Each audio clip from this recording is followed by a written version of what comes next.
without further ado, on behalf of Halifax Friends of Palestine, I'd like you to give a really good, warm, Calder Valley, Hebden Bridge welcome to Jeff Halper. Thank you very much.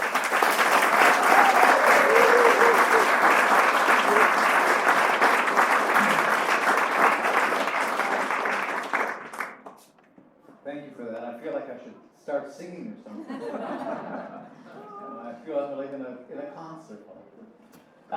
No, it's really good to be here. This is my second time in Hebden Bridge, so I feel a little bit familiar. And as usual, I know half the audience. I tend to speak to the converted. The converted also have to be updated, so that's fine. Yeah, I'm the head of an Israeli. I live in Jerusalem. I've been there for 50 years. And I'm the head of an organization called the Israeli Committee Against House Demolitions, which is an Israeli organization that's dedicated to finding a political settlement to what we call the Arab-Israeli conflict. I'm going to tell you in a minute isn't a conflict. And I've subtitled my talk, It's Time to Get Political. Because, you know, this is a conflict that I guess the best term for it would be interminable. You know, a lot of people have turned off. It's almost like white noise. I mean, every time you turn on the TV or the radio, there's all the news and then something happened in Palestine. Or sometimes it's just getting so familiar. For example, when we started working on the issue of house demolitions 25 years ago, our organization this year is 25 years old, we could bring journalists to a demolition. When Israel's demolishing a Palestinian home, which is a very violent act, and the family's evicted, and there's really brutality, and then the house is demolished, which is really something to behold. We used to get journalists to come. There was a little bit in the newspapers. Today, thousands of homes later, since 1967, Israel's demolished about 60,000 Palestinian homes, schools, mosques, you know, livestock structures in the agricultural communities, community centers, businesses. So it's not news anymore. I mean, you know, we call a journalist and say there's a house being demolished. You know, the answer is that's not news. I mean, we reported on that 25 years ago. So in a sense, it's almost become white noise, except that, of course, the tragedy continues. Israel's repression gets deeper and deeper and ever more violent. And of course, it also has a disruptive effect on the entire Middle East, which is a pretty important region in this part of the world, in the world in general. John Kerry, when he was Secretary of State in the States, said that we are never going to normalize life in the Middle East or get to any kind of stable political condition in the entire Middle East without resolving the Arab-Israeli conflict, as it's commonly called. So that, you know, it's not that everything in the Middle East derives from that conflict, but that it certainly, it's this aggravating force that generates militarism in the region, instability in the region, and Israel's become kind of a regional hegemon, sort of a surrogate of the United States and Europe and NATO in the Middle East, with all the destabilization that incurs. And of course, the struggles of the Arab peoples that we saw in Tunisia, in the Arab Spring, in Egypt, all through almost every country in the Middle East, including Syria, that ended up in the terrible civil war. All these aspirations of the masses of Arabs in the Middle East, including, of course, maybe at the forefront, the Palestinians, for democracy, for development, you know, for a place in the world, is all frustrated by Israel and NATO and the United States and Europe, you know, that are pursuing their own oil interests, their own interests in supporting repressive governments, and really playing an active role in repressing the aspirations of the peoples of the region. So this is a conflict or an issue that isn't only for Palestine wonks. You don't have to just be a Palestine wonk to be concerned with it. It really is a global issue. And that's why I'm saying we have to get political, because it's time. We have to go beyond protest and resistance and humanitarian work and meetings that we have all the time and everything we're doing that's important. BDS and lobbying and campaigning, these are all important things, especially because they at least keep the Palestine issue alive and before the public. But that can't last forever. And we've got now the solution proposed by Europe and the United States and Israel for many years was a two-state solution. Israel didn't mean it. Israel gave lip service to it, and I don't really think the other governments, including your government, ever meant it either. But that was the kind of the mantra. It was sort of a conflict management model. We'll have two states, and we can promise negotiations in the future that can go on forever, and Israel, in the meantime, is able to strengthen its hold over the country. But for the last, at least, 20 years, since the end of the so-called Oslo peace process, the two-state solution is obviously dead. And what I'm going to argue tonight is that it never was alive. There never was a real two-state solution. So we've been living all these years in a conflict that's destroying the Palestinian people, that sees in the light of day in front of our eyes a colonial apartheid regime emerging. I mean, who would have thought of that after the fall of apartheid in South Africa? That really challenges all of us. I mean, how can we sit here and say we're for human rights, and we're for democracy, and we're for development, all the good things in the world, where in the light of day, this isn't in the shadows in some country that isn't in the news. This is in Israel and the occupied territories that people come to visit. All churches come to visit. 85% of the visitors to Israel are pilgrims in Christian churches. I mean, see, all the media is there. It's in the spotlights of the news, and yet Israel continues with impunity. So this is really a challenge. I mean, it makes a mockery in many ways of all the values, the progressive values we claim to represent. And again, it has its destabilizing political influence throughout the region. So that's why I'm saying we have to get political. We have to begin to forge and formulate a new political plan. Not the two-state idea that never was and never will be, but something really new. And I'm working at my organization, the Israeli Committee Against House Demolitions, that we call ICAD, with a new group led by Palestinians. That's called the One Democratic State Campaign. We've been working together to formulate a way out, a just way out of this whole mess of Palestine. And that's what I want to talk to you about tonight. We're far from getting there. The Palestinians have a long way to go as well, for reasons I'll mention. But at least we can begin to think tonight about a way forward. In other words, I think we've been, simply by the stagnancy of everything, the fact that there is no political horizon.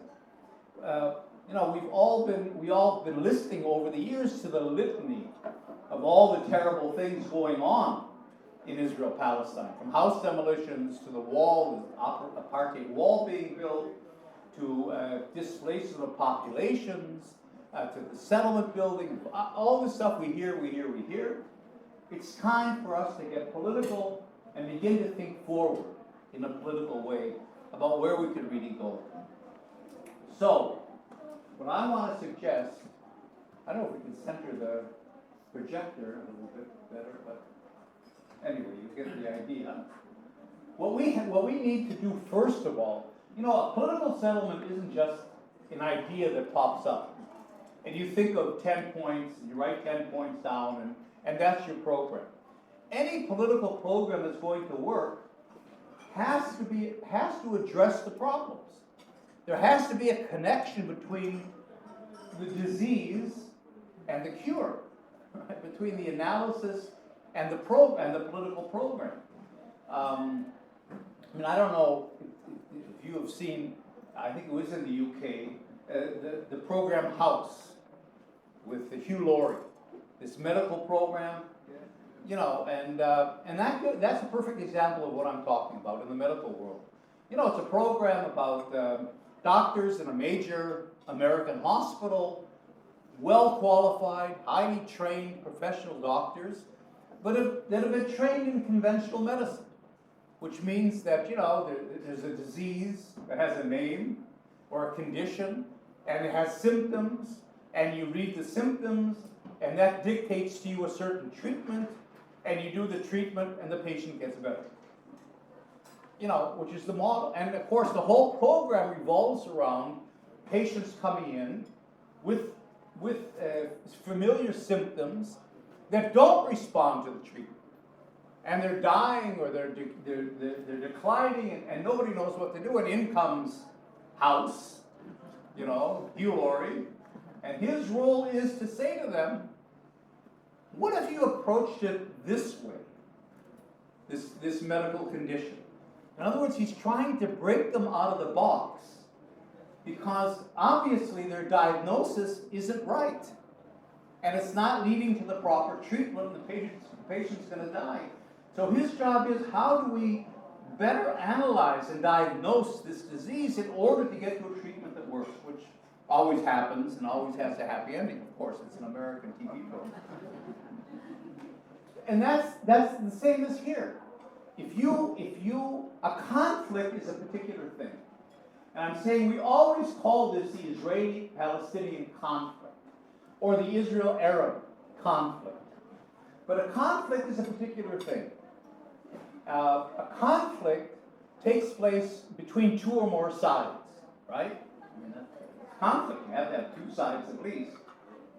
But the minute you say the word sides, now you're giving legitimacy to Israel. In other words, you're creating a false equivalency between Israel, which is a colonial power, Zionism, I'm going to argue in a minute, is a settler colonial project that invaded Palestine, and a people resisting, trying to protect its existence, its land, its national heritage. So that a conflict arises between sides that are in a dispute about something. The Palestinians have no dispute about anything. There are people living in their country, living in their cities, living in their farms, living their lives. I mean, Palestinians aren't known in history as the Mongols that went out and conquered other countries. They were a peasant-based society, a peaceful society, that all of a sudden, at the turn of the 20th century, finds itself literally invaded by a foreign people, by Zionist Jews coming from Europe with the intent of taking over their country. And then soon after, right after World War I, of course, supported by the British government and the League of Nations. So they didn't get into a dispute with the Zionists. The Zionists came in to take over their country, and they're resisting. That's not a dispute. And the way you resolve a conflict is you sit down, you negotiate, and you compromise, right? And you get into Trump's deal of the century. Well, if I'm resisting a foreign invader to my country, it wants to take over my country, it wants to dispossess me, throw me out, erase my people's entire cultural and historical presence in the country, replace my country with one of their own, what am I going to negotiate? What is there to negotiate? What is there to compromise on? You see? So the whole idea of conflict, from the very idea that there's an equality between sides, that both sides, especially the colonial side, is legitimate, that there's things to negotiate, and that some kind of a deal can be struck. What kind of a deal can be struck between a colonial power and the people being colonized? That simply shows us that this is not a conflict, but because it's been conceived as a conflict, presented that way, it's led to now, since 1967, what we're in 55 years of occupation, it's led to 55 years of absolutely futile negotiations. Because our governments have tried to apply a conflict resolution model to a colonial situation that's not a conflict. You see, and it doesn't work.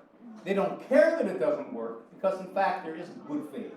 There isn't really an intent to resolve this. The intent is to manage it, control the Palestinians, and let Israel take over the country. That's really what's going on.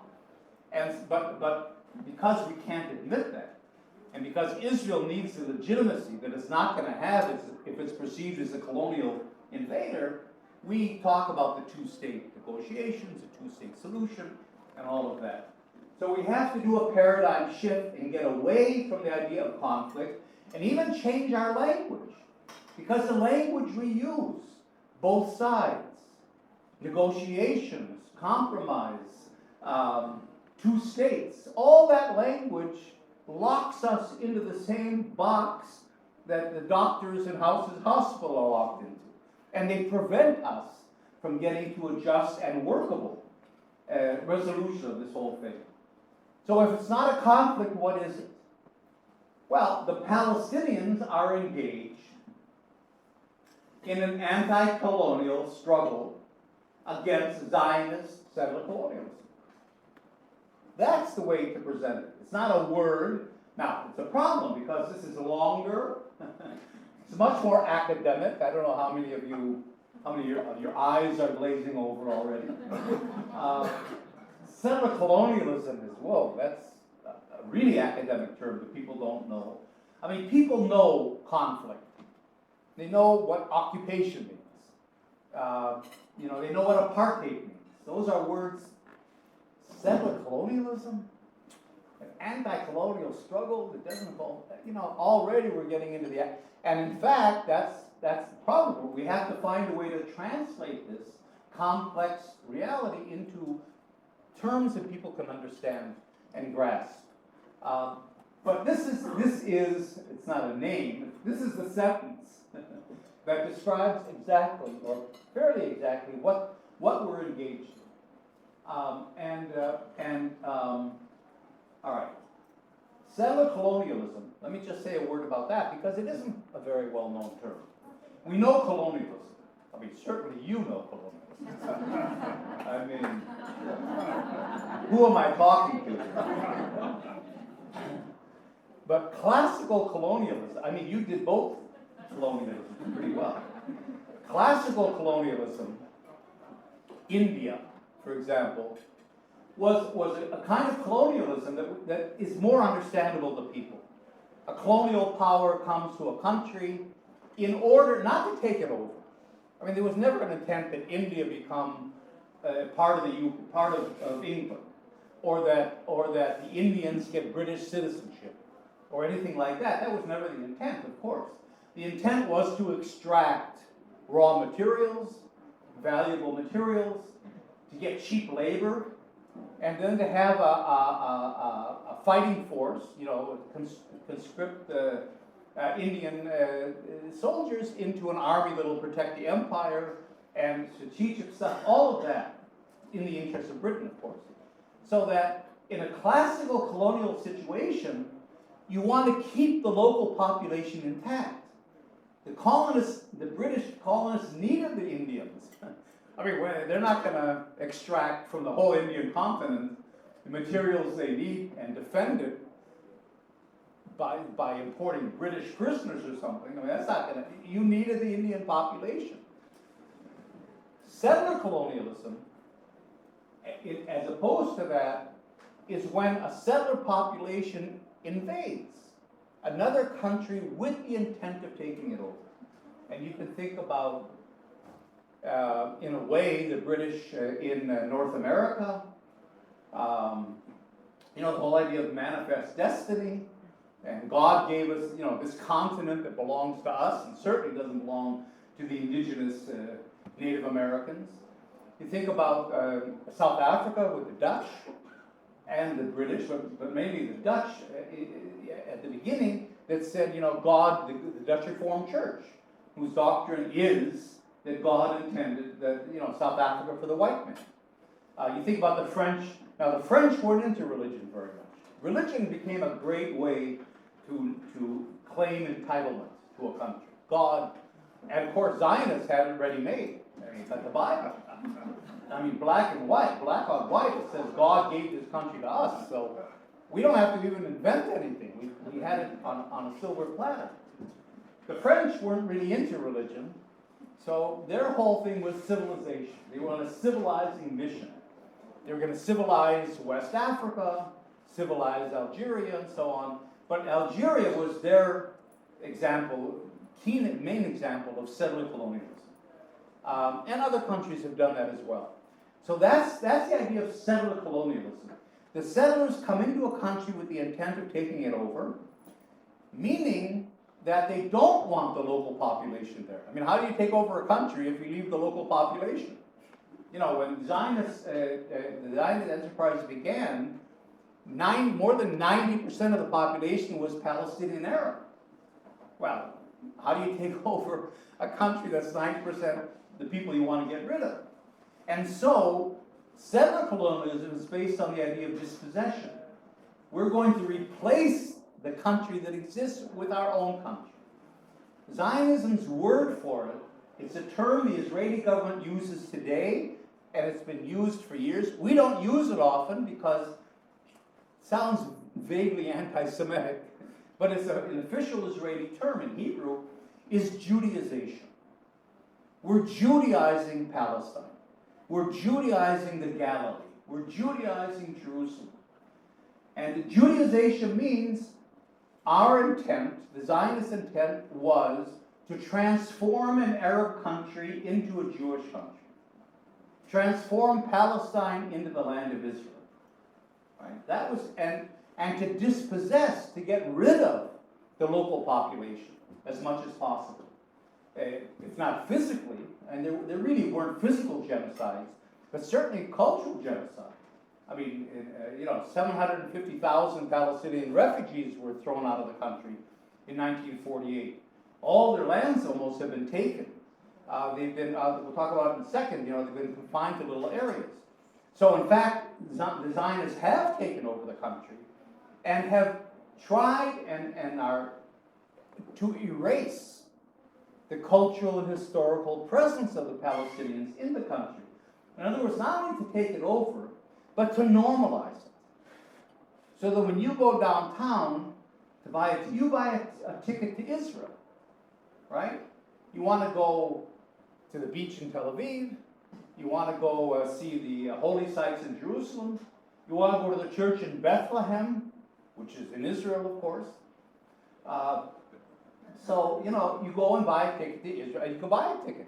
Go downtown sometime and ask your travel agent if you can buy a ticket to Palestine. See what happens. I mean, you don't have the concept of Palestine is gone. Not to mention, the ability of Palestinians to have an airport or to get to the country without going through Israeli check. Israel controls the country. That's the success of settler colonialism. When in fact, in our public perception, we see the country in the image of the settlers and no longer in the image of the indigenous population, that's where settler colonialism wins. So that's what we're engaged in.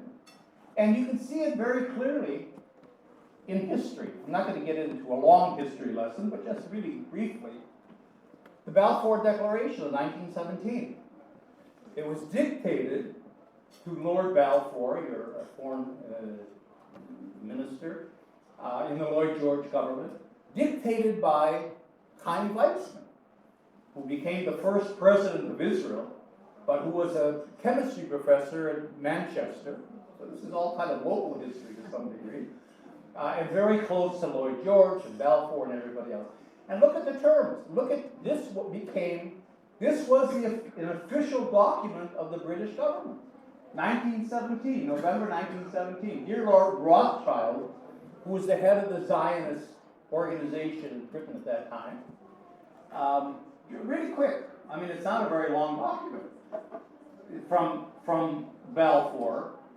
I have very much pleasure in conveying to you on behalf of His Majesty's government the following declaration of sympathy with the Jewish Zionist aspirations, which has been submitted to and approved by the Cabinet. His Majesty's government, this is the statement, His Majesty's government view with favor the establishment in Palestine of a national home for the Jewish people, and will use their best endeavors to facilitate the achievement of this object. Okay, one. Now, it being clearly understood that nothing shall be done which may prejudice the civil and religious rights of who? The Arabs, the Palestinians, the indigenous population? No. Of the existing non-Jewish communities of Palestine. They're not even the erasure of the Palestinians from the country begins already in 1917, where in this document they're not even mentioned as an actual community, as Arabs, let's say, or as Palestinians or whatever. They're simply reduced to being the existing non-Jewish communities in Palestine. Nothing shall be done to prejudice the civil or religious rights of them, civil and religious rights. There's nothing in here about political rights. They're not only aren't they viewed at all, but they're not considered in this document a national group with national rights. The Jews are. Here we're going to establish a national home for the Jewish people. So the Jews are seen as a nation at a time when probably 98% of the Jews didn't see themselves as a nation. Maybe 2 or 3% declared themselves as Zionists by this time. So, and you know who objected to this in the cabinet? The only one that objected was Samuel Montague, the only Jewish minister in Lord George's government. He said, I've spent all my life establishing myself as a British citizen. What, now I'm going to be defined nationally as having to go to Palestine? He saw this as kind of a document of almost expulsion of the Jews. And because of that, actually, they added the half line, it be clearly understood that nothing shall be done which may prejudice the civil and religious rights of existing non-Jewish communities in Palestine, or the rights and political status enjoyed by Jews in any other country. You know, telling Montague, no, you can stay, it's okay. You know? So that's already the erasure of the Palestinian people as a national cultural group, and declaring the Jews, in a way, the owners of the country, where they're going to set up a national home. They said national home instead of a state, because Weizmann was afraid that they said state, that was going to be too much. So they couch it in a softer term, which is a national home, but that's what they meant. I should be grateful, the foreign minister of Great Britain, should be grateful if you would bring this declaration to the knowledge of the Zionist Federation. Sound familiar? I mean, this could have been done in 2017. So that's the basis of that's really the basis of the beginning of the Zionist movement's erasure of the Palestinian people and its exclusive claim to the country. That the country belongs exclusively to the Jews. They're not only the only people there, they're the only nation that lives in that country. And, without getting into details, just to show you, the Balfour Declaration that was dictated to Balfour by the Zionists was then dictated to the League of Nations by the Zionists and the British. So the League of Nations mandate to Britain to take over as a colonial power, to take over Palestine in 1922, is the same language. It's the Balfour Declaration put into the League of Nations. Look, it's exactly, they have here, about the League of Nations and the Allied Powers, but you can see by putting into effect the mandate originally made on November 2nd, 1917 by the government of Israel. The Balfour Declaration. I mean, they even reference it as the basis of the legal mandate, and then it's the same language, you see? And then they go on to say, whereas recognition has thereby been, and this is the League of Nations now, this isn't just the British government. Whereas recognition has thereby been given to the historical connection of the Jewish people with Israel, and to the grounds for reconstituting their national home in that country. Again, where are the Palestinians? The mandatory, Britain, shall be responsible for placing the country under such political, administrative, and economic conditions as will secure the establishment of the Jewish national home, as laid down in the preamble and the development of self-governing institutions. So the British allowed the Zionists to establish the Jewish Agency. It was headed then by Ben-Gurion. The Jewish Agency was seen by everyone as the government in the government on the way, of the state in the making. Those were terms that were used then. So already the British are giving the Zionists the opportunity to set up the beginning of self-governing institutions and forbidding that to Palestinians. They were not allowed to have any equivalent to the Jewish Agency. And then an appropriate Jewish agency, in other words, this wasn't Jewish agency still exists. The appropriate Jewish agency, which was the proto-Israeli government, shall be recognized as a public body for the purpose of advising and cooperating with the administration of Palestine, the British, in such economic, social, and other matters that may affect the establishment of the Jewish national home and the interests of the Jewish population of Palestine. So the mandate is basically set up not just to administer Palestine, but to serve the establishment of a Jewish national home in Palestine at the expense of the Palestinians. And finally, the Zionist organization, so long as its organization and constitution are in the opinion of the mandatory appropriate, in other words, just as long as they don't go against us, go against the Arabs, shall be recognized as such an agency. It shall take steps in consultation with the government to secure the cooperation of all Jews who are willing to assist in the establishment of the Jewish national home.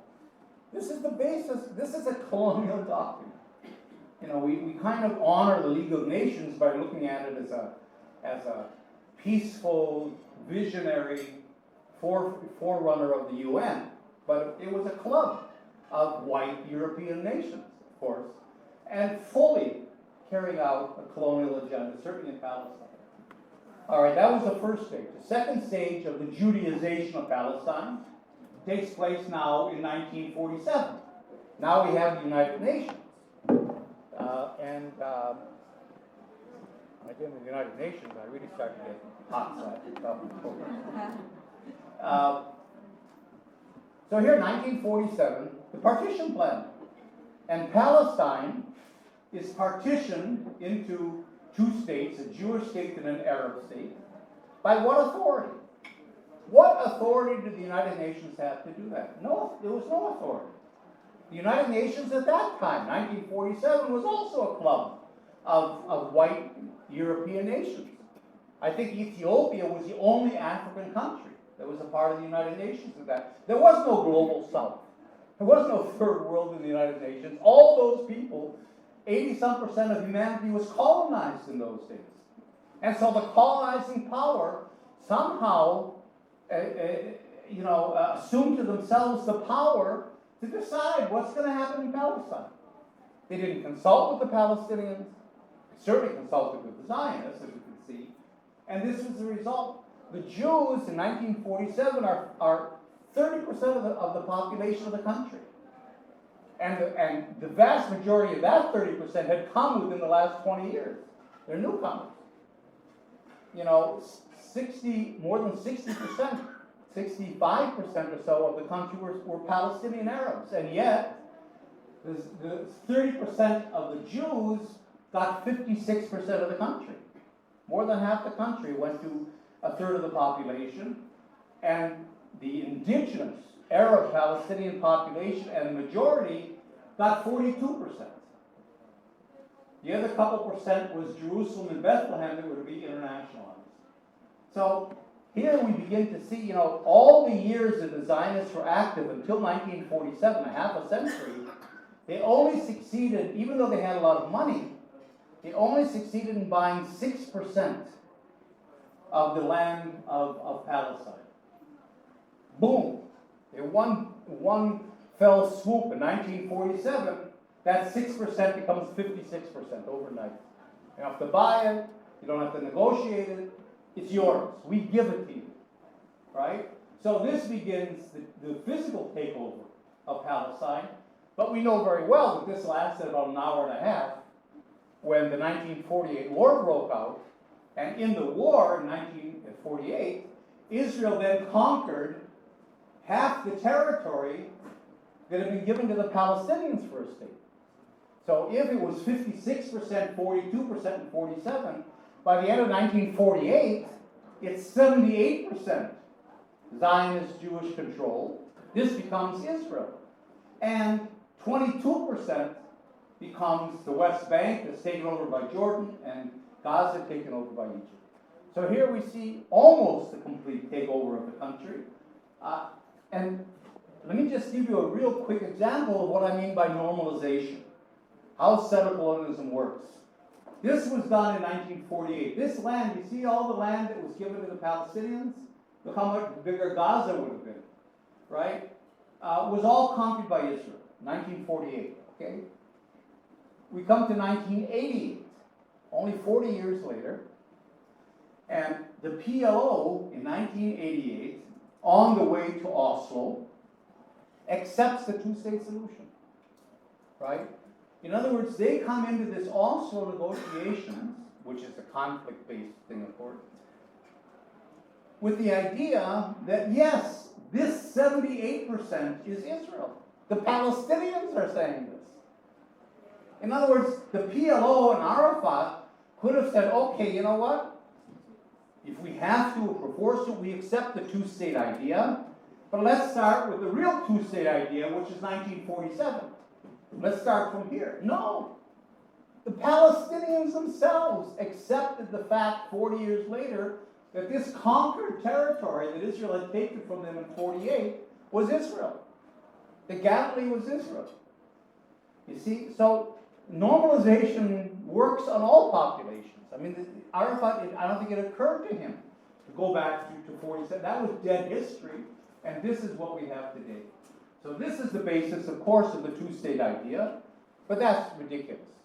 Because if, in fact, settler colonialism intends to Judaize the entire country, why would they agree to have an Arab state in the heart, Judea and Samaria, where all the biblical events take place, in the heart of the land of Israel that they've been fighting for? That's the very purpose of Zionism. In other words, the whole idea of the two-state solution is ridiculous because it violates the very purpose of Zionism, which was to conquer all of the land of Israel, and in particular, what we call the West Bank. Because this is Judea and Samaria. If anything, Israel would rather give up Tel Aviv and the coast that was Philistine during the biblical period than give up Judea and Samaria. That's one reason why all the religious settlements are there. So that in 1967, of course, Israel completes its settler colonial enterprise by conquering the rest of Palestine, and now, since 1967, incorporating it into Israel as an integral part of Israel. This is the map, I call it the matrix of control map of the West Bank today. It's so ridiculous that somebody would think that from this you can eke out a Palestinian state, that I just show it for its comedic purposes. I mean, if I would start to explain to you what in the hell this map meant, we'd be here another day. But basically, it's Israel established settlements, the blue areas, more than 200 settlements throughout the West Bank. It's now consolidating those discrete settlements into these pink areas, that are massive settlement blocks. And we say settlements, it's not the right word. Again, we have to change the vocabulary. A settlement sounds to you like a couple of huts on top of a hillside. I mean, these are cities. Ma'ale Adumim is a city of 50,000 people. You know, Ariel up here is a city of about 35,000 people. We're talking about cities, and they're being consolidated now with a whole massive matrix of highways, you see, that link the Israeli settlements into Israel proper to incorporate it. It creates territorial contiguity. So it takes on a new Israeli highway with no checkpoints, obviously, if you're on an Israeli highway, going from Ariel in the center of the West Bank to Tel Aviv takes 20 minutes.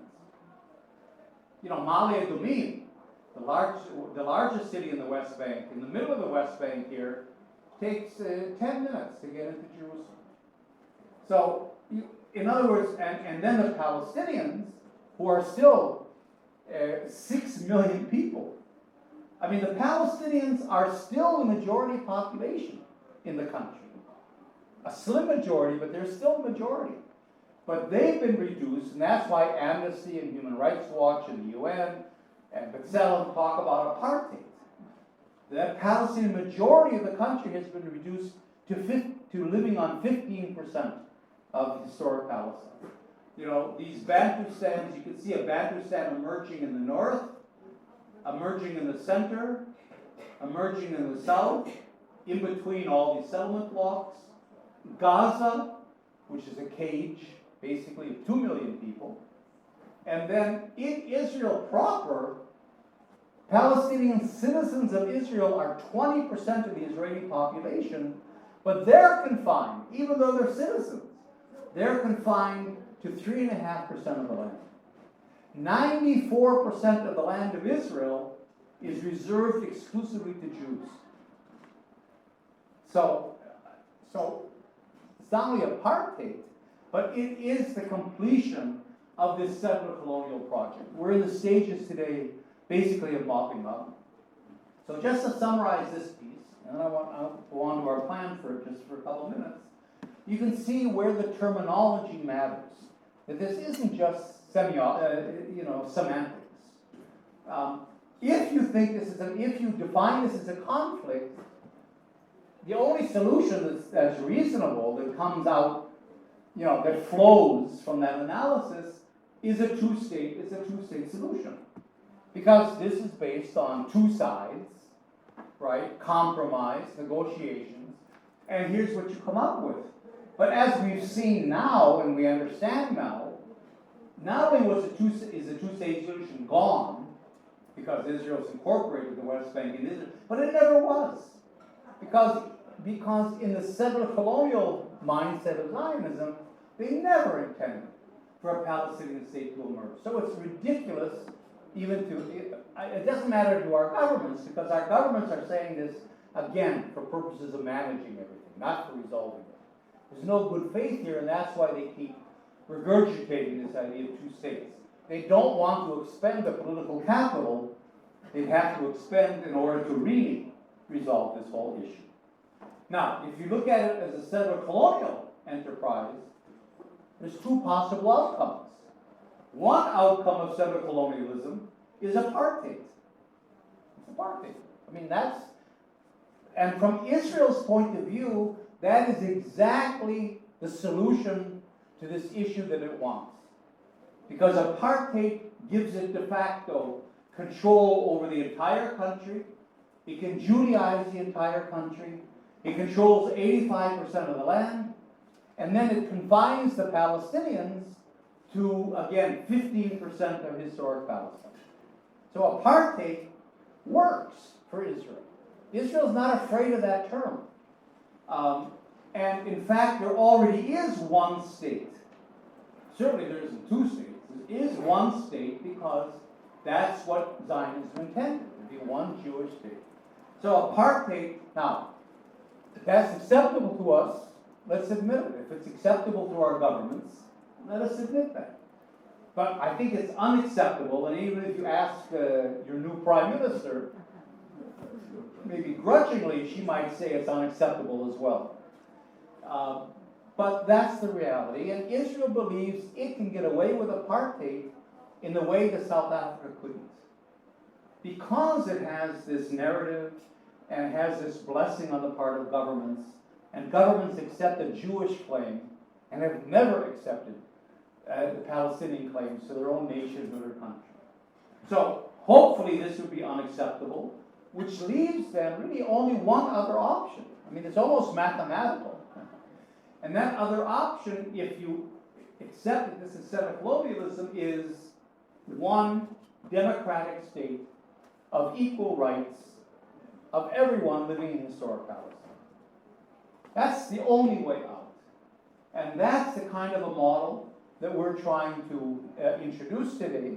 And let me talk about it for a couple minutes, and then we'll open things up. Okay. I have another 10 minutes for my hour. So, hang in there, hold your eyes open. Okay.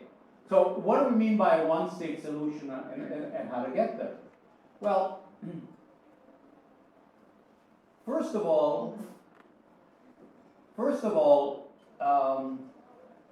the only way, if we're looking at how the diagnosis leads to the treatment, the only way you can't, let me put it this way, you can't negotiate out of a colonial situation. The colonists control the country. They've neutralized the indigenous population.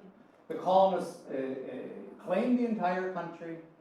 And so there's no sides for them. That's why Israel has never engaged in real negotiations with the Palestinians. Because Israel understands that they're not a side. We don't want to recognize them as a side. And we have nothing to negotiate. So Israel never, ever really, including in the brightest days of Oslo, ever genuinely engaged with the Palestinians in a process of negotiations. It was all a game, as you can see by the maps. So then, the way you keep an apartheid system alive is what Israel is by introducing a system that's the Israeli system, and that's apartheid and ethnocracy. Ethnocracy is a fancy academic term for when a country belongs to one particular people, right? And it's based on a hierarchy of nationalism, religion, and ethnic identity. So that in Israel today, and actually we should say in all of historic Palestine today, Israel plus the occupied territory, you have this hierarchy. In other words, in your life, if you're living in Palestine, everything that has to do with your own life status is determined by what nationality you are and what religion you are. Whether you can get citizenship in the country, where you can live, where you can work, who you can marry. I mean, if you just saw in the last couple of days it's come out that Israel's imposed this condition that anyone visiting the occupied territory that develops a love interest, as Israel calls it, has to report to the Israeli authorities. Because that's going to affect your chance to get a visa or to extend your visa. So it gets into the minutiae of your life. What roads you can drive on. In fact, whether you can have a driver's license at all. Whether you can see your kids. Whether you can have kids. Do you know in Israel we have what's called the citizenship law that says that an Israeli citizen, I mean they don't say Arab because we're trying to present ourselves as the only democracy in the Middle East, right? So we were careful with our language. An Israeli citizen who marries someone from either the occupied Palestinian territory or from an Arab country cannot bring their spouse and children to live with them in Israel. You either leave your family there or you leave. Which is a fundamental violation of one of the most fundamental human rights of all, which is to have a family. Right? Now, it says Israeli citizen. I mean, what Israeli is going to marry somebody from Nablus? It's obvious going to be a Palestinian. I mean, this whole law is geared towards the Palestinians. But, it's phrased in terms of Israeli citizenship. So, in other words, everything having to do with your life, your citizenship, everything is determined whether you're Jewish or whether you're an Arab. And then there's even a third group that we don't talk about, others. For example, there's 40,000 African asylum seekers that live in Israel that have been kind of trapped there, that are going into the second generation, that it might be permanent. There's somewhere around 400,000 Russians who have Israeli citizenship but aren't Jewish. So there's other populations as well, and they're the third on the down the list. So this is the situation you have in Israel. Okay, in order to decolonize, what I'm trying to say is, rather than negotiations, the way out of a colonial situation is to decolonize. What does that mean? It means breaking this whole thing down.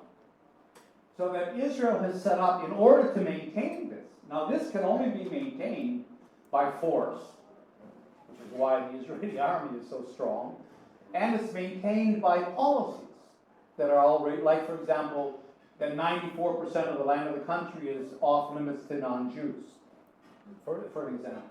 So Israel has established over Palestine what I call a dominance management regime.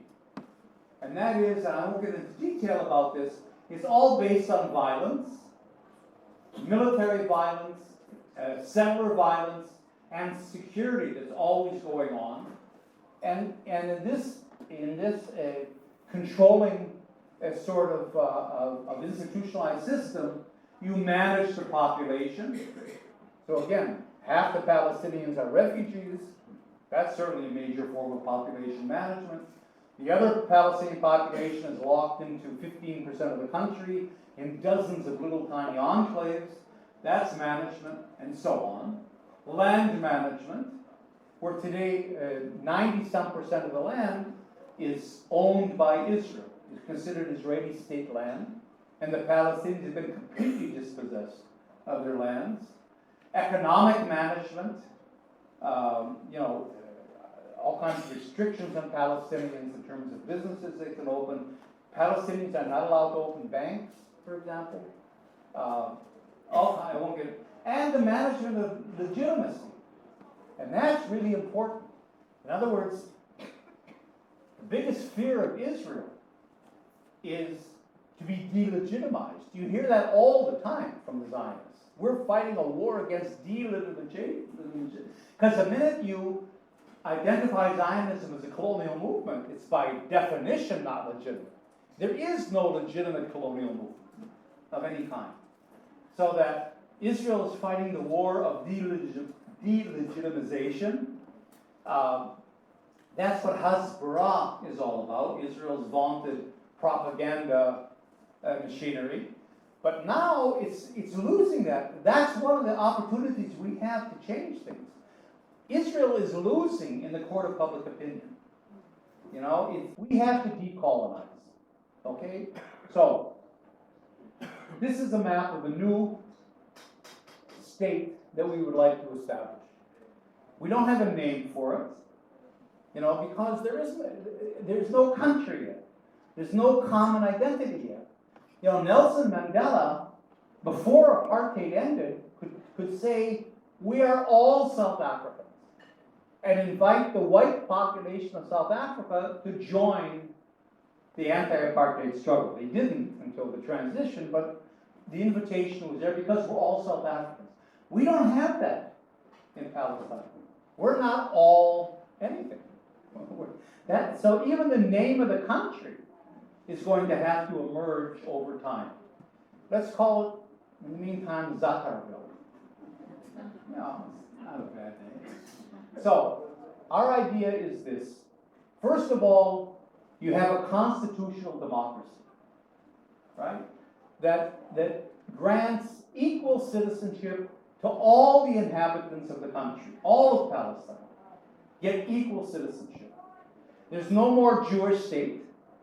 We have to say that up. There's no more Jewish state. In other words, Decolonization means we have to dismantle the structures of control and domination, which are all contained in this kind of a model. That's all gone. The minute you give citizenship to everybody, that by its very nature dismantles this whole thing. So equal citizenship for everyone, one parliament, one person, one vote, one legal system, one constitution, one civil society. No fudging around. No binational state, no confederation, no federation, no this, no that. Just straightforward a democratic state. Now, why advocating for a democratic state of equal citizens is such a tough haul in the UK, and defending a colonial regime of apartheid and occupation is somehow anti-Semitic and traitorous, I don't really get it. But it shows the power of these models we're talking about.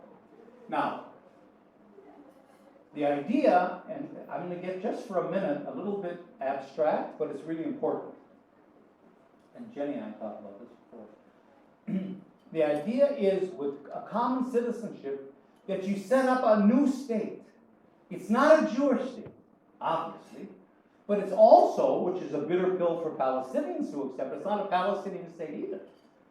The idea of Palestinian liberation aspired to the Palestinians taking their country back and having their own rights and self-determination. No, they don't get that. They get a certain amount of sovereignty, but it's within a shared state. Because Israeli settler colonialism is very much like that of South Africa. The settler unlike Algeria, where the French settlers left, in South Africa and in Palestine, the settlers are too large a population, they're too entrenched, and they're too powerful to dislodge. So at the same time, you're trying to get as much as Palestinian sovereignty as you can. You've got to reconcile that with the fact that you have to find a way of living and sharing the country with Israelis, the settlers, that really don't have a justification for being there, except that you can't dislodge them. So you have to live with that fact and then build a state around it. And the way you do that is to build Zatarville. Zatarville is the neutral civic state that you're building. Because the problem in the colonial world, in the third world, in the global south, was most often that when a colonized people won their struggle for liberation against the colonists, and the colonists left, that newly independent country would fall into civil war, right? Because by their very nature, nationalisms, national identities, and religious movements want hegemony. They want to rule. They want to take over the country. That's what they're all about. And so a country, if it's a binational country of simply Palestinians and Israelis living in the same state, they're going to be at each other's throats. The post-colonial reality could be worse than what we have today. And not only that, but what often happens is that a people come together in the anti-colonial struggle, but they're not really a people. I mean, they come together to fight the struggle, but once independence is won, we see it all over the global south, they break down again into the separate groups that they were before the colonial struggle. You could have in Palestine itself a civil war between Hamas and the secular elements, Fatah and the secular elements. You could have, there's all kinds of possibilities. I mean, the Palestinians themselves are very divided. So not only the danger of a civil war between Palestinians and Israelis as they vie for who's really going to control the country, but even within those communities, the potential of civil war, the only way to prevent that, and that's what South Africa succeeded in doing, actually. Now it's falling back, but for a long time it succeeded, is by setting up a strong civil state. Before the end of apartheid, there was a draft constitution. There were civil institutions. Mandela, again, would say we're all South Africans. Mandela, if you saw the movie Invictus, gives his blessing to the game of rugby, which was a white game that symbolized apartheid. All kinds of ways of forging a shared civil identity. South Africa didn't become black, it didn't become white, it wasn't South Africa was all of us. And we have to try to forge a new identity of Zatarville that's common to all of us. That's the only way we're going to prevent this kind of civil war. And some people are going to be, it's not going to be everybody. It's not going to be even the majority at the beginning. Because a civil society is very foreign to Arab societies, certainly to the refugees. So this will attract at the beginning more secular people, more middle class people, younger people, but the aspiration is that this expands out and begins to include more and more others, okay? Okay. Second element, and I'm going to stop in a minute, I promise. The second element is the refugees return. I mean, refugees have a right to return. Anyone that wants to return has a right to return to their country. And here the idea of citizenship, again, is revolutionary. Because it means that they are citizens of our civil country. Just because you flee your home in a war, like in 1948, or because you're driven out of your home and you become a refugee, doesn't mean you lose your civil status. You know, when Saddam Hussein was throwing rockets on Tel Aviv, all the Tel Avivians fled to Eilat. What, they gave up their Tel Aviv status and now they can't go back? No, you keep your civil status. These refugees don't only have a right to return, they have never lost their citizenship in the country. And they have a double right to return. So the return of the refugees, which means the Palestinian majority state is even stronger. All right, third,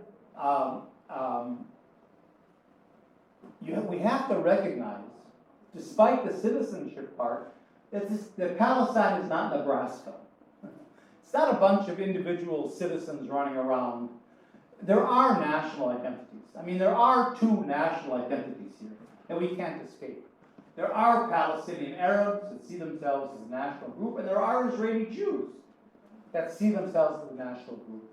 Both peoples are going to have to work with that because neither one today recognizes the other as a national group. But at any rate, some political and cultural space certainly has to be provided to those national groups within the civil society. They can have their national identities, they can have their cultural lives, they can have universities and museums and newspapers and their language, but you know, within, because you can't ignore that, you can't prevent that, certainly. They're very important identities, but within the framework of a civil democracy. So that you know, you kind of build that into the system, because many Palestinians and many Israelis don't accept this idea right now. Again, it has to grow on them in the new generation. For example, refugees coming back from Lebanon or Syria or Jordan have no concept of a civil state. Democracy, elections, citizenship, they have no concept. They don't have citizenship in most of those countries. You know, and they're Palestinians that want to come home as Palestinians to Palestine, which is understandable. So they're not going to jump into the civil society. They're going to be out here in the Palestinian national sphere of this new state, which is understandable, and some might remain there, including, you know, religious settlers, ultra-Orthodox Jews. There'll be some that will never join. Okay, but they'll be within the framework, again, of a civil state. And finally, the last thing I'm going to say is that the hopeful part of this, I mean, all this tries to resolve the issues. The hopeful part of this is, again, the growth of this common civil society. And the good news, I think, is that the young generation moves on very quickly. You know, we'll start to live together. We share the same land. I mean, there's no more Jewish settlements or anything like that. We integrate everywhere. We're studying together. We're living together. We're working together. And I think together we'll have a very prosperous economy. The Palestinians have another huge resource, which is their own diaspora, which is very rich, very educated, that will invest. So there's a lot of good things going into this. And the young generations move on very quickly. I was in South Africa not long ago, and the anti-apartheid activists from the old days have a program to educate young South Africans about apartheid.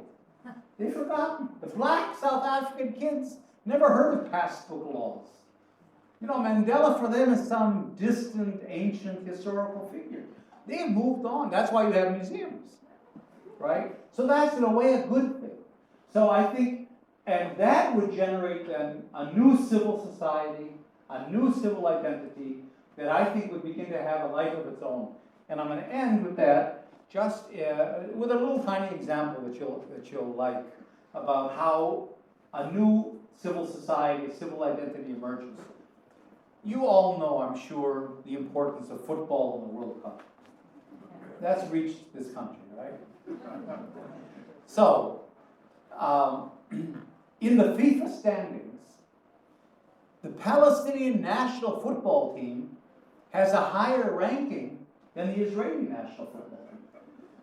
There's if you're into football, there's a great film called Gold Dreams about assembling from all over the world. I think it was like 2004, around that time, a Palestinian national football team to compete in the World Cup. And they did very well. They beat, in the qualifying round, they beat Iraq 8-0, the Palestinian team. They didn't get in, obviously. And an Israeli team has never gotten in. Okay, now imagine our state. It's still fragile. We don't really know each other. We don't trust each other too much. There's still some hostilities. We're feeling each other out. And boom, our combined team gets into the World Cup. Now, it's our team. All of a sudden, there's an our that didn't exist before. This is a team that's not representing any particular, it's representing us, our country, our shared country in the World Cup. And we know the power of the World Cup. Look what it did to Croatia. Look what it did for Cameroon in the old days. I mean, this has real nation-building capabilities to be in the World Cup. So that's just a little example of how those daily interactions and daily things begin to build and accumulate and become the reality that most people are willing to accept.